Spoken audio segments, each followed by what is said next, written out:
Beautiful people. It's your brother Major, my mama's favorite hope dealer.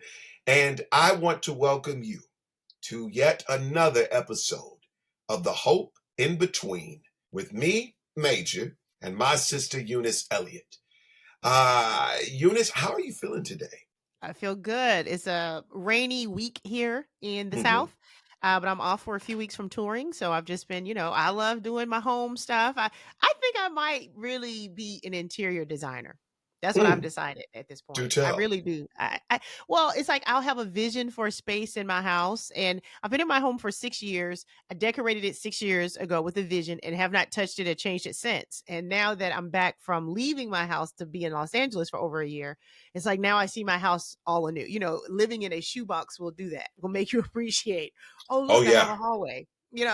And so and I'm also filling it with things that I love. I actually just wallpaper the hallway with a company called Complex Flavors, which is a Black Mm, woman owned wallpaper company. And so filling it with things that I like looking at and evoke an emotion. So I feel like now my house is very colorful, which has always been yeah. very cool tones, very gray, very light, grays and blues. And now we got orange and black and green, and it's crazy. So that's what I've been doing, and I'm enjoying the Yeah. time off, and my dogs enjoy having me at home full time for sure. Yes. I saw the video that you posted. Was it recent Yeah, when it was you probably early last stretching? week. Yeah. You Yeah. were stretching and the dogs, the love that those dogs have for you. That Every golden morning. retriever really loves you a Yes. great deal. Yeah. Every single morning. She's Sugar Baby. She's 8 years old. And, I named her Sugar Baby because when I got her, I was going through a time that I needed some sweetness in my life. And Yeah. so I got her as a puppy, and I was like, I just need some sweetness. I take a lot of pictures of it. This is a picture of us from Saturday. and, and she just loves on me. And the other one, Bella, too. She's 6. I've had her for 6 years. But, it's funny because, yeah, I try to stretch every morning, but they think that is the time that mommy's on the floor and she is here for us to do what we will with her. And I just shared it because a lot of times, I hear on the news all the time that us childless cat women are having a bad day. And I'm You're a like, dog listen, lady. yeah, I love the love I have in my house. And the way my dogs get excited when they see me, how they are affectionate with me, how I'm the coolest person in every room I walk into with them. I am usually disappointed by people who don't respond in kind. I'm You like, how you know, guys it's don't there's y'all don't even wag y'all tail when I walk in the room. so What kind listen, of welcome is this? I don't even. I'll just go to my house. I'm pretty I cool in my house. remember growing up and being terrified of dogs because in the hood, dogs had a thing for chasing you down until you had no breath left in your body after running for so Uh long. huh. And so I was afraid of dogs. I moved to Los Angeles, California, and the small dog craze was a new thing. And it literally helped me overcome my fear of dogs. Oh, good. I end up being gifted a dog. Well, being able to kind of be a co-owner of a dog for a short stint. His name was John Wayne. It was a Min Pin, miniature Doberman Pinscher, most beautiful little dog. And I then came to the full understanding of why they call dogs man's best friend. Like Mm-hmm. your dogs, they literally can become friends. They Mm-hmm. become like your children, your buddies.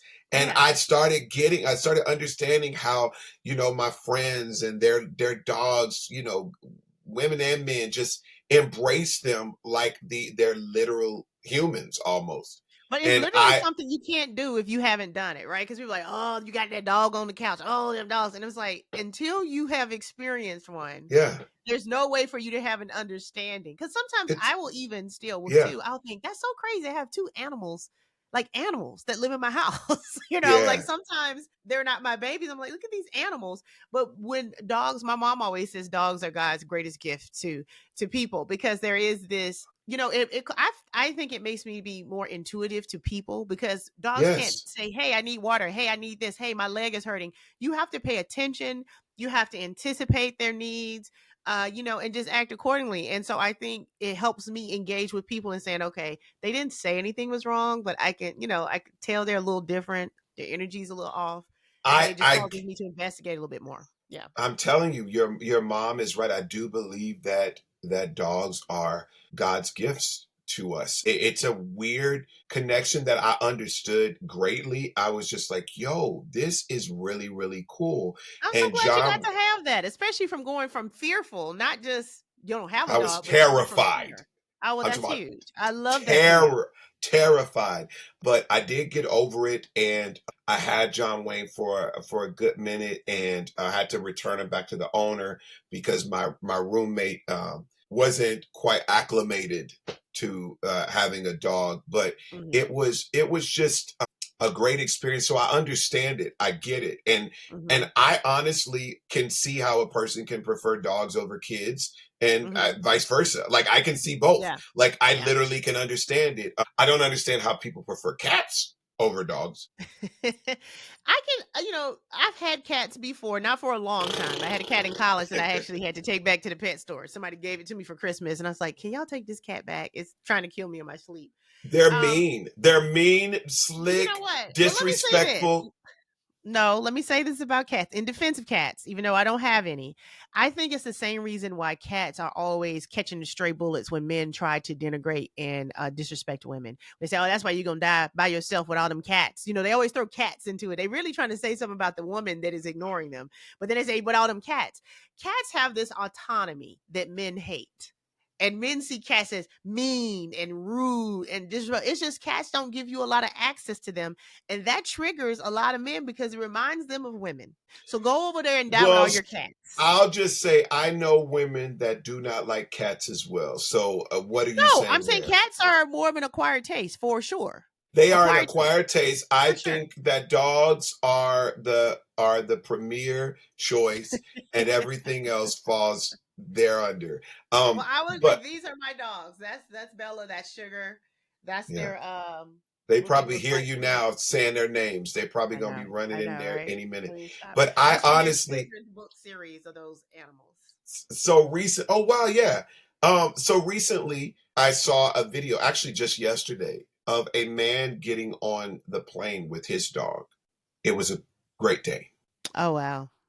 Sir, you don't need to bring that onto a plane. And it bothered me because in the comments you heard people, the flight attendant, when the dog came, she's, a little startled, and then the dog turned and stepped on her. She said, "Ow." And people were saying she was doing too much. And it's like, and the guy didn't apologize for the dog.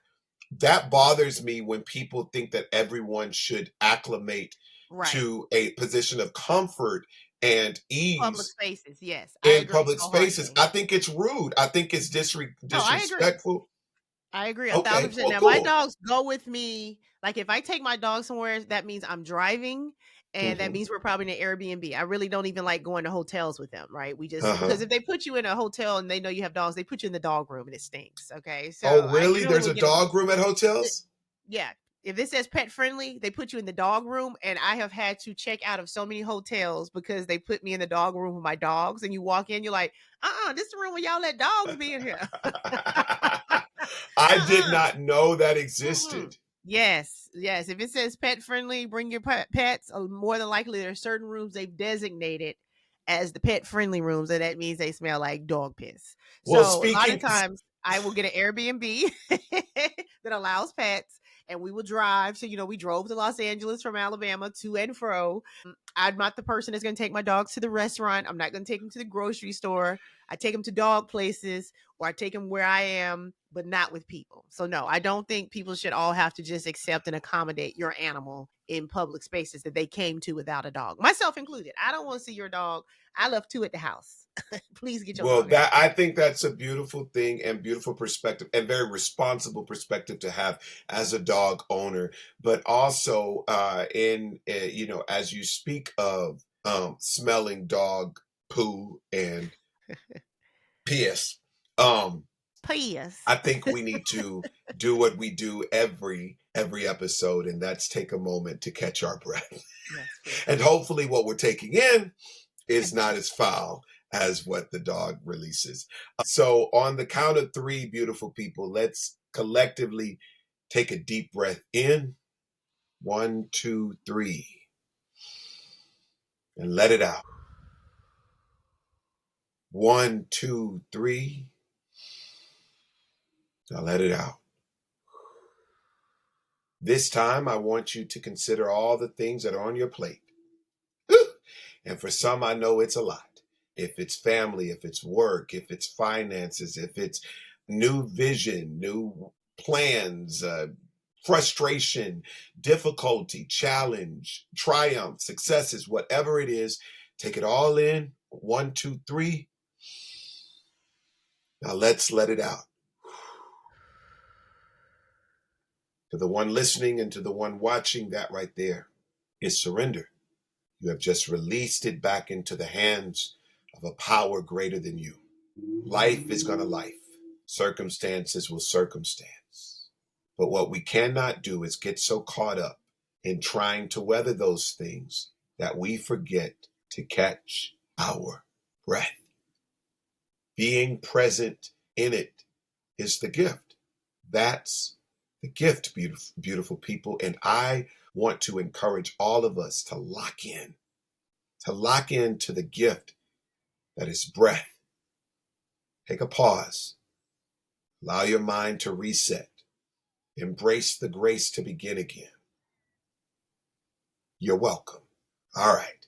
So Eunice, let's talk about this good old weekend that we've had. Yeah, like what did you do this past weekend? Yeah. No, I told you. I've just been working in the house. I believe I will be done by the February at the latest with Nice. Black everything. History Month. Go ahead on Black Yes, yes. Woman. But I don't know if I've mentioned on the podcast before. The only reason I started doing my house is because I had a pipe burst in my kitchen. The insurance company denied my claim after they ripped my kitchen out. And the way my mental illness is set up, my kitchen being ripped out caused me to rip out the carpet upstairs. I mean, it just caused me to do the whole house. I still do not have a kitchen. Wow. So how are But you I have eating? done Just out every of a other room in the refrigerator? house. I have a refrigerator. I have a stove. I don't Oh, have you like just don't one have side of them. the kitchen. Yeah, I don't have the gotcha. sink. I don't have the cabinets. I don't have the countertops. I don't have the floor. I don't have the ceiling. I don't have the wall. How are you washing stuff in the bathroom? I don't need to know.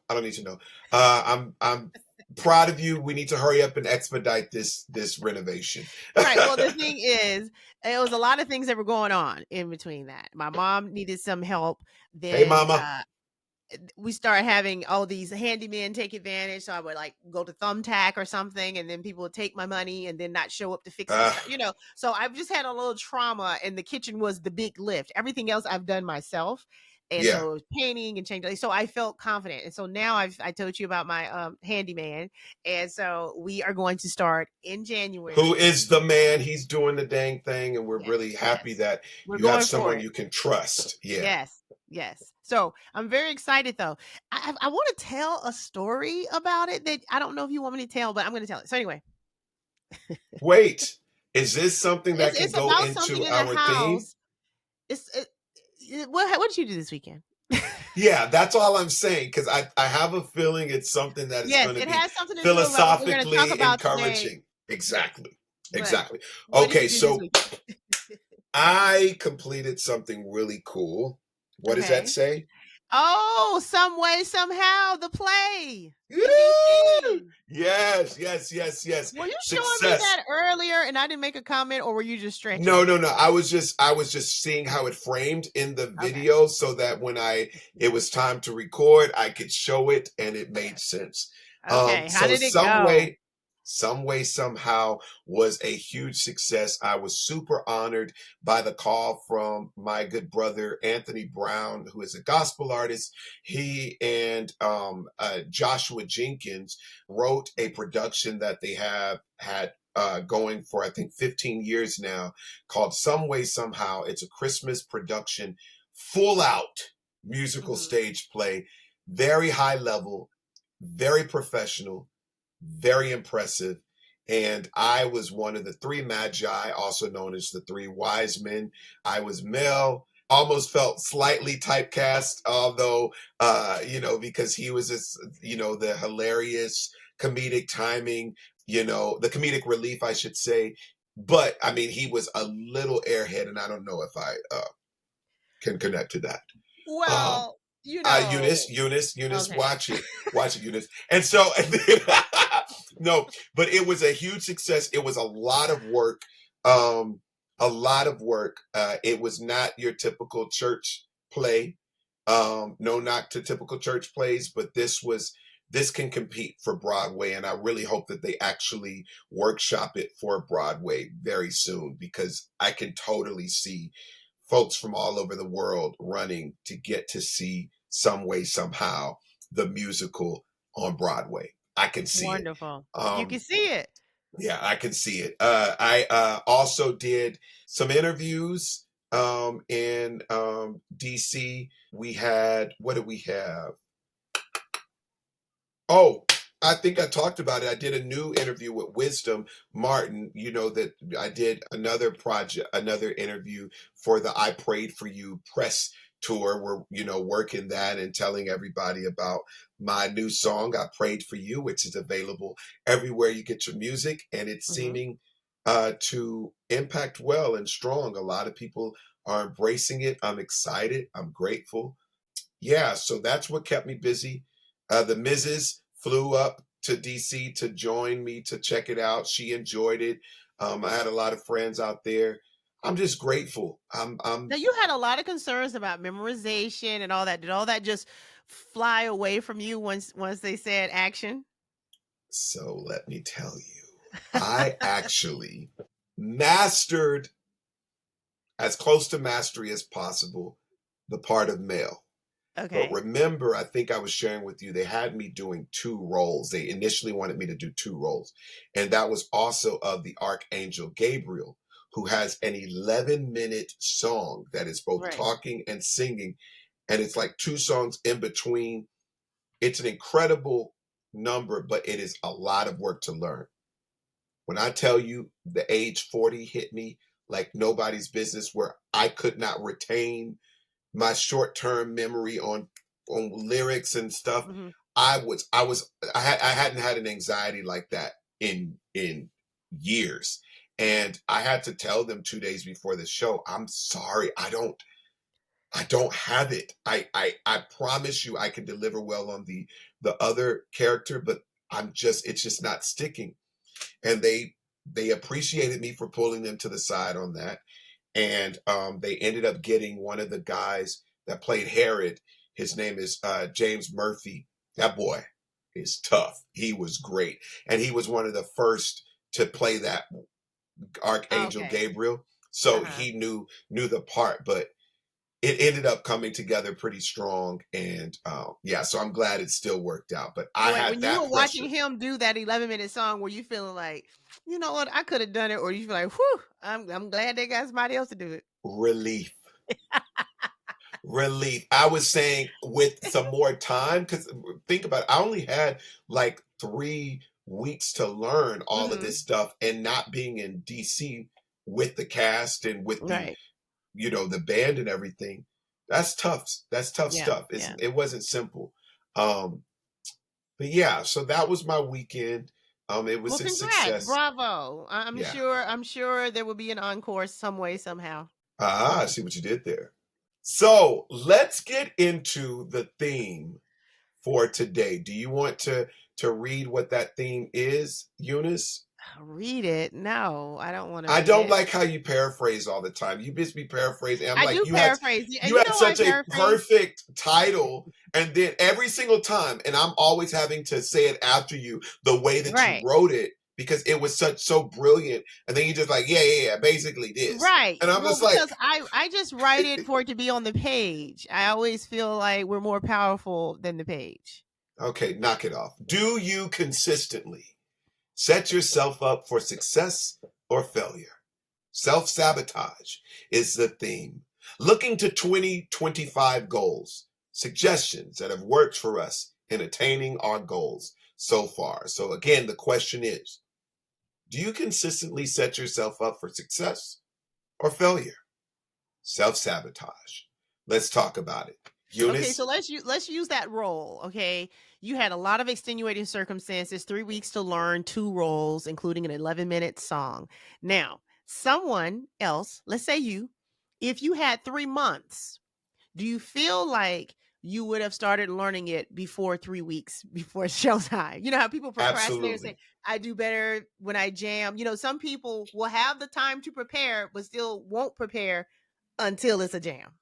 Well, you know what? It's funny you say that because I think that's fair. I probably wouldn't have started learning that part until the month end, but a month in versus only having 3 weeks to learn something means I definitely even deduced when I started really giving time. I've like said, oh, I can learn this in a week. Right. It was still less than 3 weeks. Right. Exactly. So now is that setting yourself up for success or failure? I think that's rude. No, And most of at the us end of the do day, this this was though. supposed to be about you. You're supposed to give your account and I'll give I mine. am. So why I don't you am. go ahead and talk about But it's just yourself? because we were talking about that.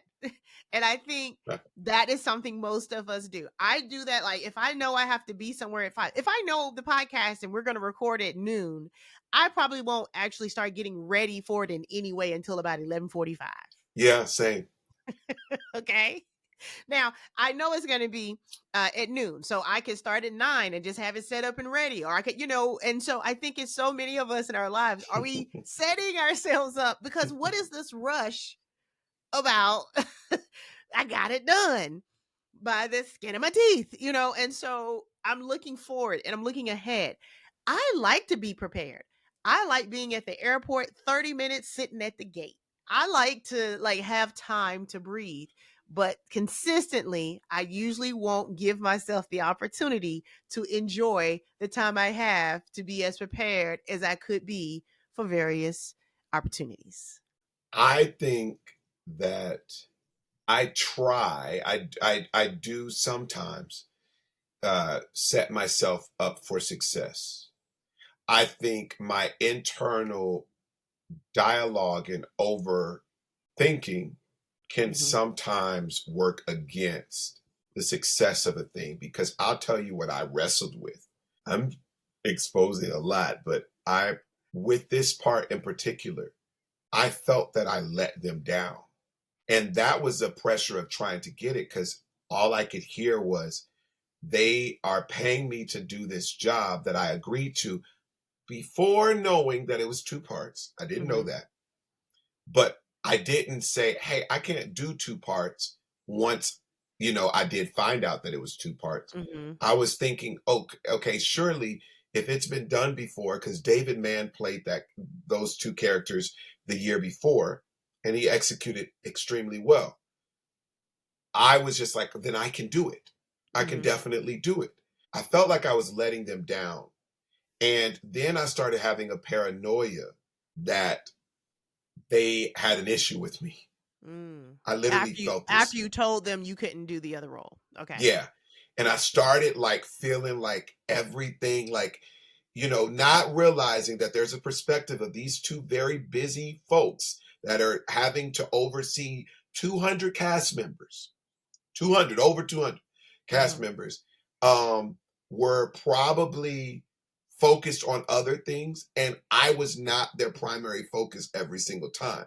So, Mhm. like, if we would go places and they didn't speak, I'm thinking, oh, they're annoyed with me. They're upset with me. And I remember one of the lead wise men said, you got to relax. And I'm like, they're not saying anything to me. They're like talking to everybody else. And I'm like hyper analyzing a thing that probably was not true. And even if it was, what is it serving me to take on that negative perspective that only then brings negative energy, that only then brings negative output? And so I had to Listen, I'm gonna tell you, we all do that, and I will compare your big thing with I text someone good morning yesterday and they haven't responded, and in my brain, yeah. I'll never speak to them again in my life. right? They Listen. hate me. They're not speaking to me. I don't know what and so we tell ourselves these stories that we know logistically and analytically and as rational people are not real. Did you know in real time it wasn't real, or only in hindsight can you say, man, I really kind of overreacted? And I'm sure they Uh, were glad, like you said, they told you, thank you for telling us, because you could have just waited till showtime and just messed up them 11 minutes. It messed up the right. production. Yeah. Um, I will say this. I think I don't want to say a gift and a curse, but I think it's a gift and a challenge for me. I have a gift of discernment. Mm-hmm. And oftentimes that which I sense is fairly accurate. Okay.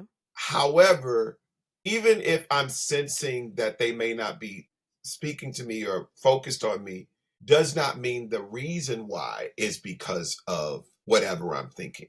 Right. And so I have to, one of the things about having a gift, right? You may be great at it, but you are not perfect at it. And we have to understand that we may have a gift, but we're human containers of the gift. And our humanity is prone to miss the mark because that's just what humanity is.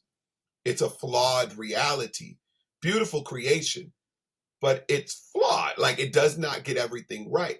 So you have to leave room for the flow of whatever comes, so Mm-hmm. shall it be.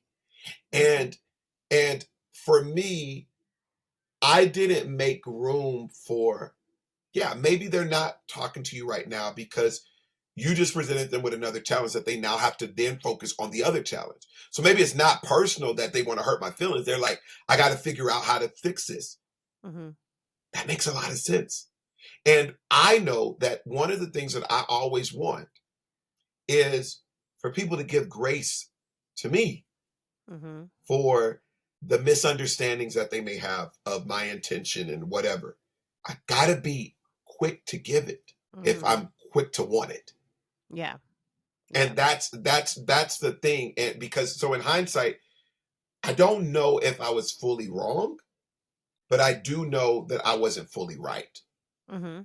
So that's where I'm at. Yeah. Yeah, I don't think in most situations a right or wrong. You know me, I don't do judgments. I don't think there's a right or wrong in general. There's a, did it serve you well? Did it accomplish Mhm. what you were looking to do Now, or what did that not? do for you? Right. Right. It is what it is. Right, wrong, who cares, right? So I don't really get into like, who was to blame, whose fault. It's like, did we facilitate what we came to do? If not, let's just not talk about it anymore, right? So I think all of us do that maybe 25 times a day. Hmm. Whether it's the not preparing, not setting ourselves up to get it done in a timely fashion, because we know ourselves. I mean, I've done this in 5 minutes. Why would I take the 5 hours allotted when I know I can do it in 5 minutes? Right. That Well, part. then 10 minutes after that 5 minutes, you think, man, if I had took 20 minutes, it would have been better. Could have been better. Could have been better. I can see that it could have been better. By my own standards. What is it about us? Is it and I'm saying us meaning probably most of the people listening and watching, we do this thing where we'll have the time and we won't take advantage of it. We'll let the time take advantage of us. And then we find ourselves in a circumstance or situation where it is December something, less than 2 weeks left in the year, and you're thinking, wait, I was gonna do this and this and this and this in 2024. Let me get it done in 2 weeks. It's like literally the Listen, year has come if and time is gone. given, And if time is now, given, right. yeah. And so now the question is, we're looking now ahead to 2025. Yes, you don't have to wait and start a great new thing next year. And no, this year is not over. You don't have to give up on this year because it's 2 weeks left. It still is about what we do at the beginning of every episode and be present and breathe. And what can or would you do now? A lot of times we'll do what we think we can do. A lot of times we'll do what we should do. But I am challenging people to do more of what you would do. What would Mm, you do, as we said last week, if you couldn't fail? What would you do if money was no object? What would you do if you weren't insecure about that? What would you do if you weren't afraid? What would you do if you weren't so alone? What would you do? Go mm, do that thing. yeah. Yeah. a takeaway just from hearing you share is when time is given, take it, use it. When time is given, use it. Mm-hmm. I think oftentimes we take time for granted. Oh yeah. We, in our lives, and when If you're it's, planning what you're having for dinner tonight, you've taken the whole day for granted because you're assuming you're going to make it to dinner. mm, Eat mm. all day is the point of that. Eat all day. But Okay, I'm you saying took that you took that left, I and think you did. so to Okay, my everybody point. that has the problem of eating too much like me, do not listen to this lady. Eat dessert first. Um, Okay. Listen, I d We're no, not but saving I up. believe We're not waiting. I believe no, no, no, I believe that the stewardship of time, includes the planning of that which you want to do and want to accomplish, and having a plan makes a difference. I'm big on lists. I Hmm. like to create a list of to do so that I can reference it at the top of the day and just go down, prioritize the order. And this will help somebody. This is a suggestion from Major's book. Create your list of to-dos the night before you call it a night. Go to sleep. Enjoy the rest. When you wake up, do your morning routine of gratitude to your maker for the day. Have that conversation, that meditation. But then, after you've done that, go to your list and see if the priority order still makes sense. And then start to commit to it. You don't have to commit to having everything checked off, but when you put it in priority space, what you start to find is one, it declutters your mind congestion. Like it declutters the thoughts that you try to keep up in the top of your mind on, okay, I remember to do this, gotta remember to do this, gotta remember to do this. And it clears out all of the excess stuff that does not connect to getting the job done or being productive, and it leaves room, and you start to see that you actually have room to accomplish a lot more when you just put it onto paper or put it on your phone. um, but I love lists, Eunice. I love to Hmm. be able to check it off and say, did that, did that, did that. And sometimes I don't get everything done, but when I see it, I don't feel as defeated when I can just move it to the next thing, the And next here's the day. thing, that's the Yeah. power. When you can see it, you can see some way, somehow on Broadway. I can see it. A Mm, list of being intentional about your day, about your moment, about your month, about your week, about your year, about your life. You have to see it first, right? So mhm. now, can I tell my story about the house and seeing something? Please do. Please do. No, but because when you said I can see this on Broadway, I can see it. I know that's not a throwaway phrase for you, right? Right. I know you can see it. I know that you've accomplished what you've accomplished to this point because you saw it before you got there. That's the Come only way you on. got there because you already saw it, right? When Yeah. you were in Houston with a funny name, you already knew the Yeah. haters gonna have to buy the album, right? And so you already Yeah. saw it. Come on. Come Right? on. Yeah. So when you see it, you were like, I already saw this, so I recognize it, right? And so I might not go to where I think it's gonna be, but I will recognize it when I see it. Okay, this is about Yeah. to be powerful for you, right? Okay, so Yeah. I'm doing the Let's house. go. I'm wanting to surround myself with things I like and love, and I'm trying to expose myself to art. I've never really put art up in my home because I don't really like replicas and I don't want to get something everybody has. And so I've just been kind of researching Black artists, Black women artists, and Mm. there's one name that came up because she has a collection that keeps showing up on my timeline with Ruggable. Her name is Justina Blakeney. Yeah. Okay. I'm not familiar with her. So I'll go to her Instagram page. I start following her. I start following her um, showroom page, which is called Jungalo. I'm looking at her architectural digest videos and very colorful, very bohemian, very, bright. And I'm not usually, that bright of a person, but I like the aesthetic over there. And I'm trying to think, what could I do that's kind of like that? I like the way it looks for her, but what would I do and feel comfortable with? Okay. So let's say that was 2 weeks ago.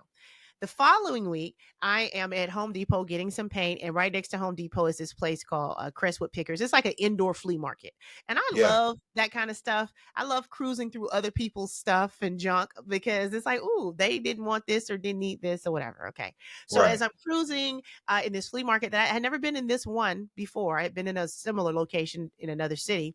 And I'm just strolling, and I look in one area booth that they have set up, and I look up on the wall and I see a painting, and it is signed Justina Blakeney. I had never heard of this person the week before. So I'm like, that's a Justina Blakeney print right here, $35. So I'm like, I obviously am supposed to buy this because I had no idea who this person was last week. And now I'm in this flea Right. market that I've never been in, and I'm seeing this painting on the wall. Okay, so I buy the painting. And I'm just so excited. I'm like, wow, I can't. So it's not like I went to her website and bought it. It's not like I went to one of the partners she has and bought it. I just was like, oh, good to know. One day when I'm ready to purchase art, I'll look into her again. All right. So Yes. I get home and I'm trying to tell my friend, man, the craziest thing, this lady, I'm just the story I just told you. So I Google one of the things I had Googled about her, and I'm showing to, if you're watching on YouTube, you can see it. But if you're listening, I'm showing an article from Essence about Justina Blakeney, and that's her Yeah. there. Okay. And I put a circle around that print behind her because it wasn't until after I got home with my print that I realized that's the exact one behind her in this Essence article. Saw your mouth drop open. Wow. So this is in my home. This is in my house now. Yes. So what I'm saying to you is I would not have recognized that painting if I had not put in my mind that information. If I had not consumed, if I had not sought out this idea of Black women artists and Black art, and oh, who is this person? And let me follow her. And I like that. If I hadn't put that in, I wouldn't have recognized it the next week. It wouldn't have meant anything to me at all. That's right. And so that's why writing lists, writing in your journal, writing goals, staying focused on what you actually want versus what you don't want. Because when you self-sabotage, it's because you're probably overly attached to it going badly.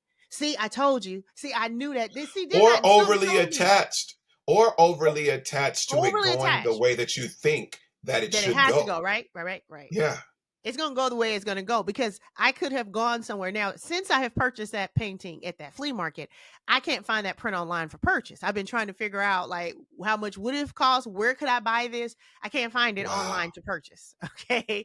And so when I tell you it's a symbol of how I feel right now, and it's an excitement for me of I only saw that in a place I had never been before and didn't realize I was looking for it other than I was looking for it. And so if I'm looking for the good, not saying if I say we talk about love or dating and I say I'm retired, okay, I'm not saying I'm gonna go look for it, but if I am consuming information that confirms it's available to me, shut up, Major. Um, I will recognize it when it is presented. When it's presented to you. I will recognize I think that that story is so good.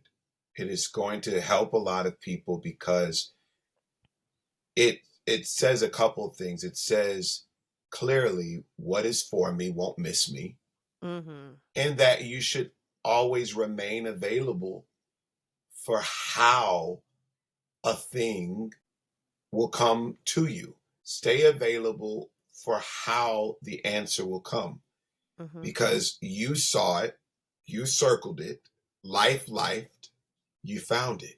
And the old adage is one man's junk is another man's treasure.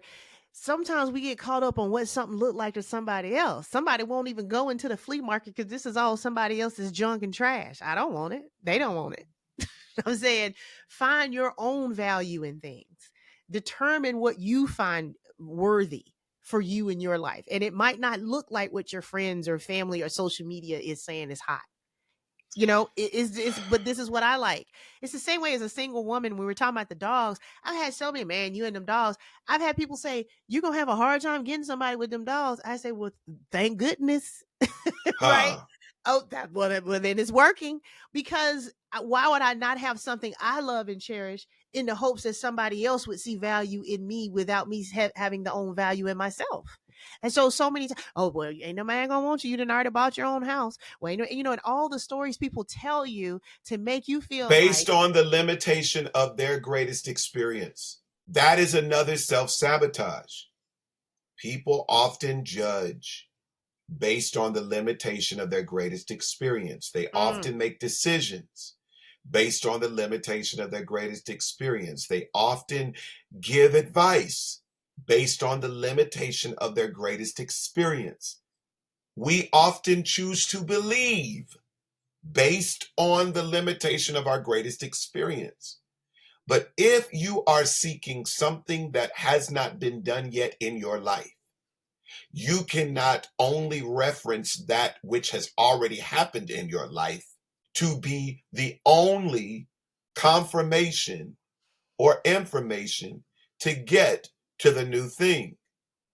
Open up your capacity of believing and faith and hope, because there is always more for your journey than what has been experienced for yourself or someone else. Don't self-sabotage by limiting the possibilities to something that has already happened. Some of us are called, and many of us are called, to be history makers, to be change makers, to see the difference, to see the possibilities, to be trailblazers. You will not reach that if it is confined to something that has already been. Be available for the more. Be available for the more. That self-sabotage, I rebuke it. I cancel it. We're going to cancel it before we end the rest of this year. mm-hmm. We are going to cancel it before we start the new, because we need to get ourselves postured in a way that we prepare for what we pray for. And that's with our discipline. That's with our conversation, our language around what we are and who we are. Stop thinking you know all things, because you don't. You may know a lot, but you will never know all things. It's not how we were designed to ever be. Leave room for perspectives greater than yourself. Only thing you can control is you and how you show up. So let's do our best to show up well, beautiful people. Eunice, do you agree with that? Wholeheartedly, 10,000%. And I was gonna say, I love that. Don't receive people's information based their limitations based on their greatest accomplishment, because a lot of them still not even wiping properly. A lot of people that be trying to tell you how to Okay. do what you need to do. Okay, well, you go ahead back to it. What you said was beautiful too. Last week she talked about pooping diamonds. Now she's talking about people not No, but wiping I'm properly. saying is a lot of Mhm. people will tell you how your Super Bowl show wasn't what they liked, and then you say, okay, well, show me how you do it next year when you do it. So that's Yeah. what I'm saying. It's Or show me how you did it, and you realize, wait, You they've never never done have. it. You never Oh, even been, you don't even have a okay. ticket to the game. You Okay. don't even have the cable to watch it All on right. TV. So that's what I'm saying. A lot of times we take information from people and they have no qualifications to speak on their own lives, but definitely not on yours. That's what I was trying to say. Yeah, I got you. I got you. You be throwing in. I want to make Eunice it is so a everybody special, understand. special, special. Everybody's not as elevated mentally as you are. You say these wonderful, mellifluous moments, and you're I, a singer, songwriter, you're a poet, you're a spoken word, you're all them I things. And some have people a need to go, gift. hey, them I people ain't have a even wiping gift. right. Don't listen to them. I have a gift of saying complex things simply. My therapist and fans have said the same. Nevertheless, if you can understand it better by the I analogy of take your wiping, simply and make it simplest. How about that? We're a team. Okay. There's a range, okay, of people who are there outside. is a range. There Okay. is a range. And I do hope, beautiful people, that you have chosen to live a life of making the next moment easier by choosing to make the best of the right now moment. Mm-hmm. We are only here with the hope in between to give you midweek relief, encouragement, and relatability. Because not only have we been there, we've also done that. And we just want to encourage you to continue to show up well, beautiful people. We're coming to the last final stretch of this year, and you can still finish strong. But it starts with the right now moment. So show up well, because everything that's for you is going to find you. It won't miss you. All right. My name is Major Eunice Elliott. This is The Hope in Between. Until next time, have the best day.